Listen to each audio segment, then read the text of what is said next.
Hello and welcome to the 213th episode of the hot issue. नाज़रीन, जैसा कि आप जानते हैं कि आज जम्मू एयरपोर्ट के ऊपर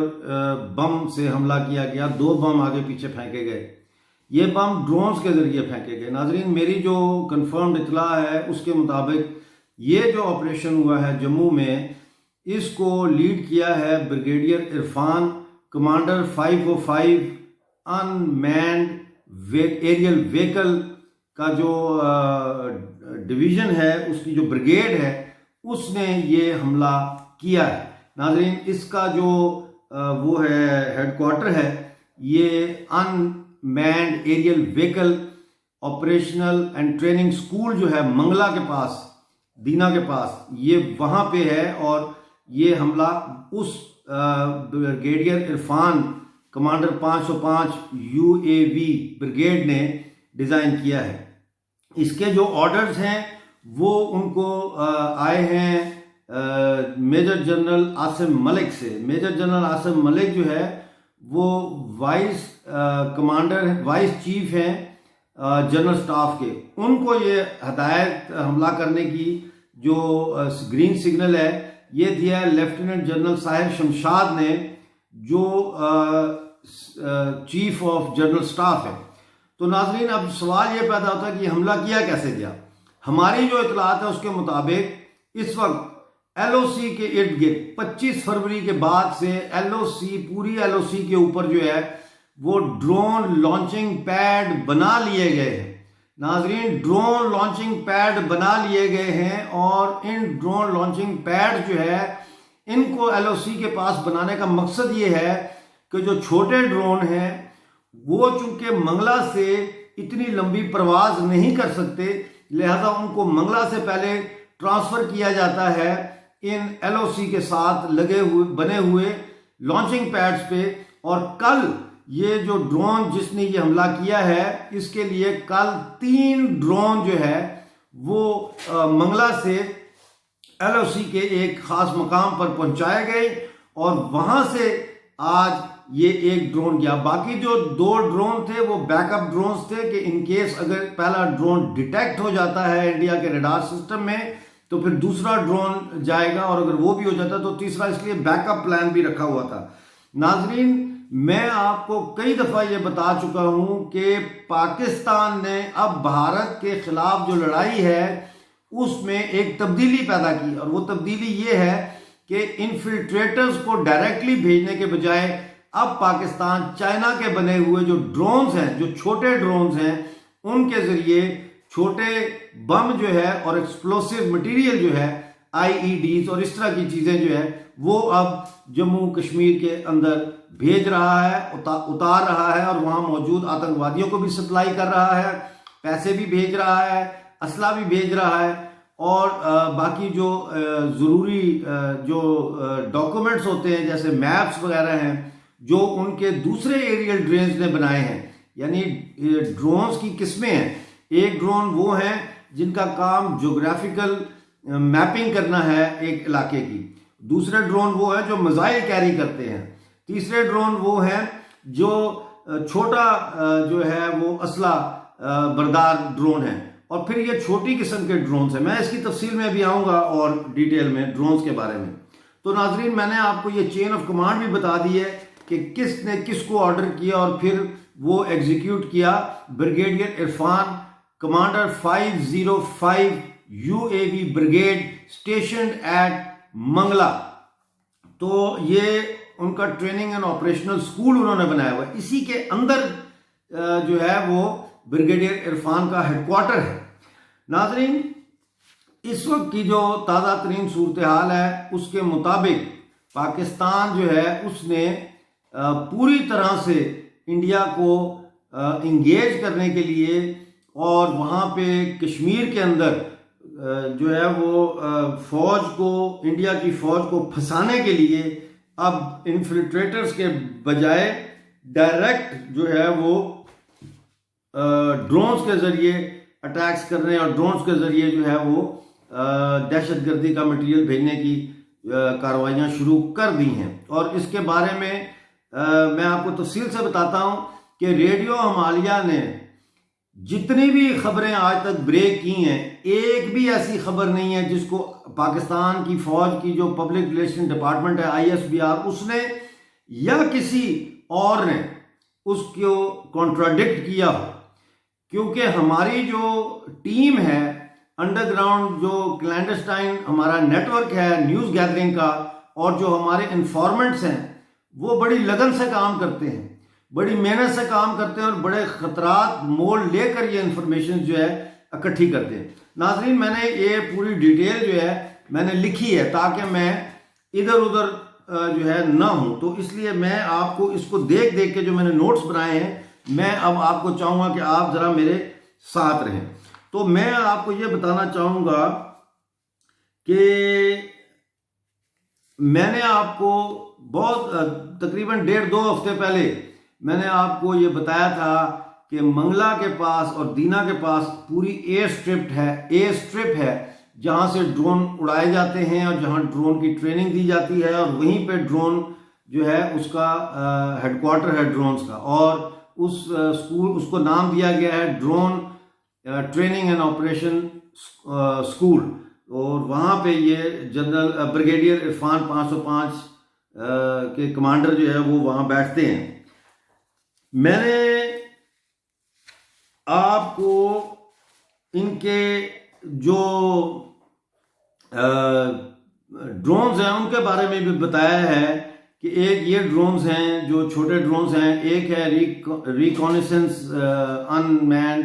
एरियल व्हीकल्स जो वीडियो कैमरे जिनमें बड़े हाई क्लास लगे होते हैं, फिर प्रेडेटर जो है वो मिसाइल्स हैं, ड्रोन्स हैं जो मिसाइल कैरी करते हैं। नाजरीन, मैंने आपको ये बताया था, अब ये जो पूरा ऑपरेशन है इसको पाकिस्तान की जो फौज है उसके 10 कोर जो है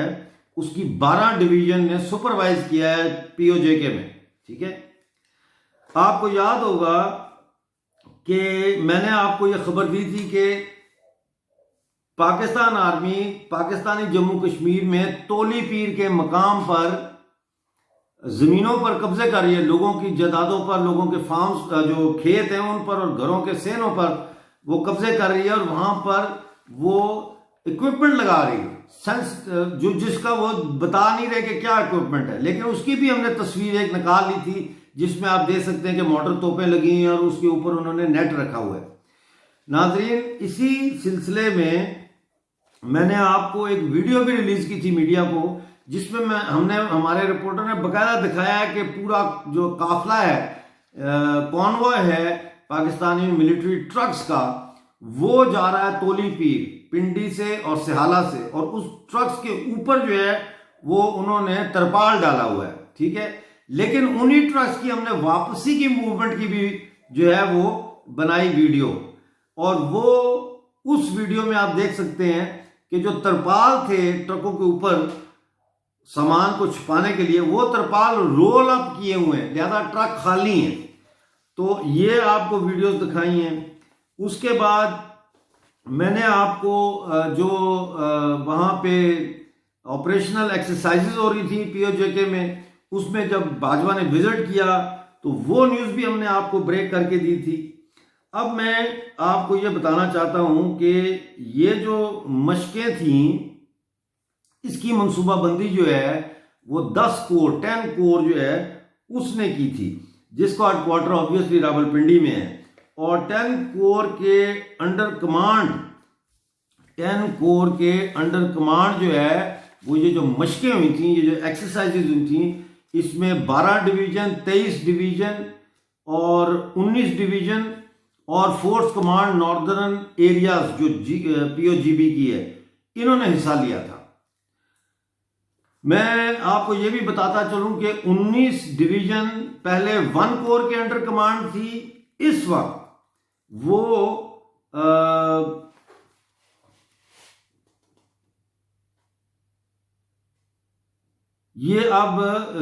जो 19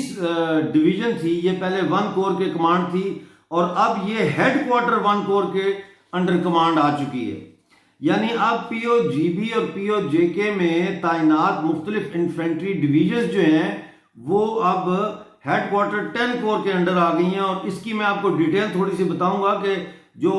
12 डिवीजन है, यानी कि डिवीजन नंबर 12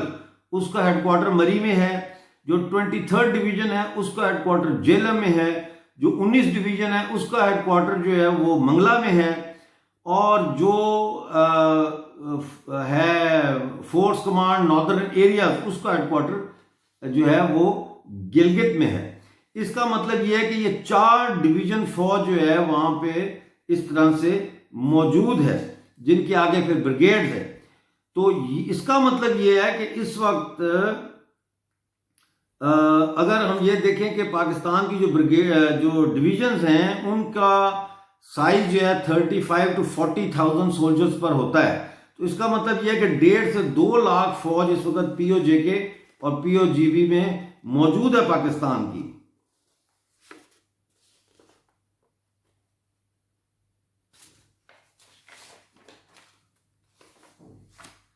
नाज़रीन, मैं आपको थोड़ा सा ये बताना चाहता हूं कि ये जो पाकिस्तान आर्मी की का तंजीमी ढांचा है इस हवाले से वो क्या है, ताकि आपको और ज़्यादा समझ आए इसके बारे में। तो जो चीफ ऑफ जनरल स्टाफ है जनरल साहिर शमशाद, इसके नीचे मेजर जनरल शाहिद नज़ीर है जो vice chief of general staff है बीटा यानी बी। ठीक है, इनको हम डिस्कस नहीं करेंगे। हम डिस्कस करेंगे मेजर जनरल मोहम्मद आसिम मलिक को जो vice chief general staff alpha है। ठीक है, इनके नीचे डीजी मिलिट्री इंटेलिजेंस है मेजर जनरल अजहर वकास, और उनके नीचे ब्रिगेडियर इरफान है जो ये जो 505 अनमैन्ड एरियल व्हीकल ब्रिगेड के कमांडर हैं, और जिनका दफ्तर मैंने बता दिया आपको कि मंगला में उस स्कूल में है जहां से ये ट्रेनिंग देते हैं और ऑपरेशंस करते हैं। अब मैं आपको ये भी बताता चलूं कि जम्मू कश्मीर में अब जो है वो पाकिस्तान ड्रोन्स के जरिए दहशतगर्दी फैला रहा है। और चूंकि जो छोटे ड्रोन्स हैं ये बारूद ले जाने के काबिल होते हैं, छोटे बम ले जाने के काबिल होते हैं, इसलिए ये इतने छोटे होते हैं कि ये लंबी फ्लाइट नहीं ले सकते। तो इनको पहले मंगला से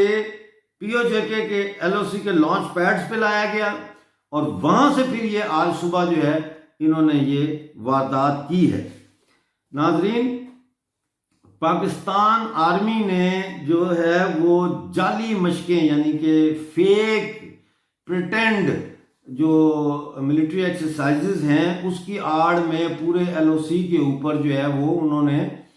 ड्रोन लॉन्चिंग पैड्स बना लिए हैं, और वो साथ ये कह रहे थे कि हम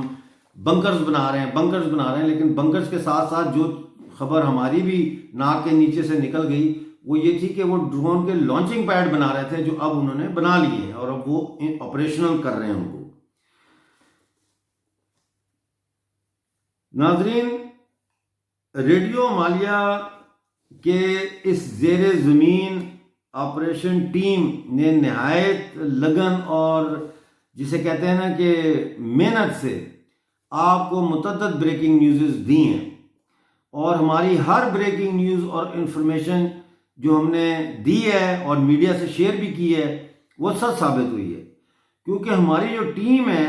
ये इंतहाई तजर्बाकार तज्जिया नगारों और ग्राउंड पर मौजूद हमारे जो इन्फॉर्मेंट्स हैं, मुखबर हैं, उन पर मुश्तमिल है। और हमने Pakistan army, Pakistan air force, Pakistan navy, ISI, MI और स्ट्रेटेजिक प्लानिंग डिवीजन जो है SPD, उसके अंदर से हमने मालूमात हासिल करके आप तक पहुंचाई हैं। नाजरीन, मैं अब आपको थोड़ा सा रेडियो मालिया की कामयाबियों के बारे में बताना चाहता हूं, ताकि आप लोग, जब मैं ये आपको आज खबर दे रहा हूं कि ये ड्रोन थे, छोटे ड्रोन जो पाकिस्तान से उड़े हैं पीओजेके से, launching pad is on the LOC और ये वहां गए हैं हमला करने, इन्होंने अटैक किया है, तो मैं आपको इसके ऑथेंटिसिटी को के लिए मैं आपको एज प्रूफ मैं आपको अपना कुछ रिकॉर्ड जो है आपके साथ शेयर करना चाहता हूँ। सबसे पहले तो ये कि हम ही वो लोग थे, हमारा ही रेडियो था, मैं ही था, मेरी टीम थी, जिसने पाकिस्तान आर्मी के डिविजन्स की पीओजेके और पीओजीबी में प्रिसाइज डिप्लॉयमेंट जो है उसकी खबर जारी की। फिर हमने पाकिस्तान आर्मी के अंदर जो मॉरल डिग्रेडेशन हो रही है, जो वहाँ पे सेक्सुअल अब्यूज और गालियाँ और नीचा देखना गैर पंजाबी अफसरों को और कैडेट्स को, उसकी पूरी रिसर्च रिपोर्ट हमने इसके ऊपर जारी की है। आप उसको हमारे चैनल पर देख सकते हैं। फिर हमने पाकिस्तानी फौज के जो खुफिया एजेंसियां हैं उनकी जो फॉरेन लैंड्स में जो वो टारगेट किलिंग करते हैं डिसिडेंट्स की, जैसे करीमा बलोच थी, साजिद बलोच था, उसका पूरा नेटवर्क कैसे काम करता है, उनकी मेथडोलॉजी क्या है, वो भी हमने आपको जो है वो आपको बताई है, आपके साथ शेयर की है। फिर हमने एक प्लेटफॉर्म प्रोवाइड किया है। रेडियो हिमालय शुरू तो हुआ था पीओजेके और पीओजी की खबरों से, लेकिन आज इनका रेडियो हिमालय जो है वो एक ऐसा प्लेटफॉर्म बन गया है जिसने फैसिलिटेट किया है fusion of all freedom movements in Balochistan and like BLA, BLF and Republican Army and United Republican Army and all that, और सिंधु देश आर्मी का और पश्तून तहफ़्फ़ुज़ मूवमेंट का और बाकी जो फ्रीडम मूवमेंट्स पीओजेके में, उसको हमने प्लेटफॉर्म दिया, हमने फ्यूजन उसको प्रोवाइड किया। इसलिए रेडियो हिमालय अब सिर्फ पीओजेके या पीओजीबी की आवाज़ नहीं रहा, बल्कि ये बलोचों की आवाज़, सिंधियों की आवाज़, पश्तूनों की आवाज़ भी बन गया है, और हज़ारा की भी जाहिर है। मैंने नाजरीन आपको जो है वो याद होगा कि सेंसिटिव इंफॉर्मेशन जो है वो चोलिस्तान और थर के सहराओं में पाकिस्तानी फौजी मशकों की आड़ में जो वो खंदकें खोद रहे थे, 5 खंदकों का हमने सुराग लगाया था, और वो खंदकें खोद रहे थे सीक्रेट टनल्स राजस्थान के जरिए इंडिया में अपने आतंकवादी भेजने के लिए, या वो खबर भी हमने ब्रेक की थी, जिसके बाद वो मिलिट्री एक्सरसाइजेस ख़त्म कर दी गई थी। तो इसी तरह हमने जो इनके ऑपरेशनल प्रिपेयर्डनेस जो है पाकिस्तान मिलिट्री की, उसके प्लान्स जो हैं वो भी आपके साथ शेयर किए, जिसमें सेंट्रल कमांड है, उसके आगे फिर 1 कोर है, 4 कोर है, 30 कोर है। इसी तरह से पाकिस्तान आर्मी की सांगा और कुस्तांग जो सेक्शन है, वहां से जो इन्फिल्ट्रेशन की कोशिशें हैं उनको भी हमने बेनकाब किया। फिर हमने अवेयरनेस जो है आप में लाई, जो सक्सेसेस हासिल की पीटीएम ने, ना सिर्फ ये बल्कि उनके पीटीएम के बनने की वजूहात के ऊपर भी हमने प्रोग्राम करके आपको बताया था। फिर हमने एक्सपोज किया उन एट्रोसिटीज को जो पाकिस्तान की फौज कर रही है पूरे मकबूजा इलाकों में, सब जगह, और उसकी वीडियोस हमने रिलीज की। फिर हमने जो है वो हमास की खबर रिलीज की कि पिछले 30 सालों से पाकिस्तान आर्मी अपने इंस्टीट्यूशंस में जो है वो हमास के कैडेट्स को लाती है, और पिछले 30 साल से उनकी पाकिस्तान में खुफिया ट्रेनिंग जारी थी। इन्हीं चीज़ों की वजह से, हमारी ब्रेकिंग न्यूज़ की वजह से और हमारे इस डीप इन्वेस्टिगेटिव जर्नलिज्म की वजह से इंडियन मीडिया ने हमें जो है वो एक्नॉलेज किया, और ना सिर्फ ये बल्कि इजरायली मीडिया ने भी एक्नॉलेज किया। और आपको याद होगा कि जब इजराइल के नए वजीर आज़म जो है निफ्ताली बेनेट, जब उन्होंने इक़्तिदार अभी संभाला है, तो उन्होंने अपनी तकरीर में ये हमारे जो फाइंडिंग्स हैं इसको रेजोनेट किया है, जब उन्होंने कहा कि पाकिस्तान जो है उनका दुश्मन नंबर 1 है, और उन्होंने तुर्की और पाकिस्तान को खबरदार किया। फिर हमने जो है पाकिस्तान आर्मी की जो इन्वॉल्वमेंट है बजरिया लेफ्टिनेंट जनरल अब्दुल अजीज, जो लाहौर के 4 कोर के कोर कमांडर हैं,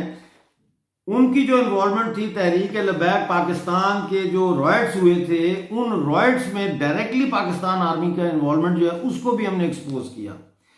फिर हमने जो बाजवा की अभी असैसिनेशन अटेम्प्ट की प्लानिंग थी और जिसके नतीजे में 14 पाकिस्तानी फौजी गिरफ्तार हुए, 22 SSG के कमांडो गिरफ्तार हुए, 30 जो है वो पकड़े गए सिपाही, वो खबर भी हमने ब्रेक की और उसकी अभी तक ISBR ने या जनरल कमर बाजवा ने ना तस्दीक किया और ना ही उसको निगेट किया है। फिर हमने जो है अनमैन्ड एरियल व्हीकल जो है उनके मंगला के ऑपरेशन और ट्रेनिंग स्कूल का भी हमने ही न्यूज़ ब्रेक की थी, ठीक है। इसके साथ साथ हमने पाकिस्तान आर्मी के अंदर जो सफरिंग हो रही है उसको भी हमने आपके सामने रखा और हमने पाकिस्तान आर्मी से 1700 जबरी रिटायर्ड और डिसमिस किए हुए जो फौजी अफसरान हैं उनके अंदर जो रिजेंटमेंट है जनरल बाजवा कमर जावेद बाजवा के खिलाफ, उसको भी हमने आपके सामने हाईलाइट किया और बताया और वो भी सही साबित हुई। नाजरीन, हमने जो किरदार है इसका लेफ्टिनेंट जनरल मोहम्मद आमिर का जो एडजुटेंट जनरल हैं उनका जो किरदार है और मेजर जनरल जो इम्तियाज खान है DGP SNPM, इन दोनों का जो किरदार है फौजियों को डिसमिस करने में और जबरी रिटायर करने में, उसके ऊपर भी हमने न्यूज़ ब्रेक की और उसके बाद हम देखते हैं कि जो बगावत होने लगी थी बाजवा के खिलाफ, उसमें जिन 3 लोगों को कत्ल करने का प्लान था उनमें general Qamar Javed Bajwa, lieutenant general Mohammad Aamir और मेजर जनरल मोहम्मद इम्तियाज खान शामिल थे। नाजरीन, हमारी ही इन कोशिशों की वजह से आज जो मेजर जनरल मंजूर अहमद और सैकड़ों पाकिस्तानी फौजियों ने लाहौर हाई कोर्ट से जो है वो रुजू किया है और अपने वो डिसमिसल को चैलेंज कर रहे हैं। और आज अभी मैं इस प्रोग्राम के बाद रेडियो मालिया करूंगा तो मैं आपको नई खबरें उसमें भी दूंगा कि कितने कितने जो है वो फौजी कौन कौन से रैंक्स के हैं जिन्होंने पिछले 1 हफ्ते के अंदर जो है वो लाहौर हाई कोर्ट से राब्ता किया है। नाजरीन, मैं समझता हूँ कि हम बड़ी मेहनत से काम कर रहे हैं। इतनी ज़्यादा इंफॉर्मेशन होती है, उसको प्रॉपरली लिखना, फिर उसके पॉइंट्स बनाना, फिर उसको एनालाइज करना, इसमें वक्त भी लगता है। इसलिए किसी वक्त मेरी रेडियो मालिया की खबरें देर से आती हैं और कभी मेरा प्रोग्राम जो है वो मैं एक दिन तैयारी में लगा होता हूँ तो वो मेरा ये हॉट इशू भी मिस हो जाता है। लेकिन मुझे यकीन है कि आप लोग इस चैनल को सब्सक्राइब करेंगे, इसको वीडियो को लाइक करेंगे, शेयर करेंगे और कमेंट्स में जो है आप बताएंगे कि आप रेडियो हिमालया और मेरा ये जो हॉट इशू का प्रोग्राम है इसके हवाले से आप हमें कैसे देखते हैं। नाजरीन, मैं एक दफ़ा फिर आखिर में ये बताता चलूँ कि इंडिया को इस वक्त चाहिए कि वो जैसी सर्जिकल स्ट्राइक बालाकोट पे की थी वैसी ही सर्जिकल स्ट्राइक जो है वो मंगला के पास जो unmanned aerial vehicle training and operational school है उसके हेडक्वार्टर पे brigadier Irfan commander 505 UAV school जो है ट्रेनिंग और ऑपरेशनल, उस पे भी सर्जिकल स्ट्राइक उनको करनी चाहिए या नहीं करनी चाहिए। प्रोग्राम देखने का बहुत शुक्रिया। अपना बहुत सारा ख्याल रखिए।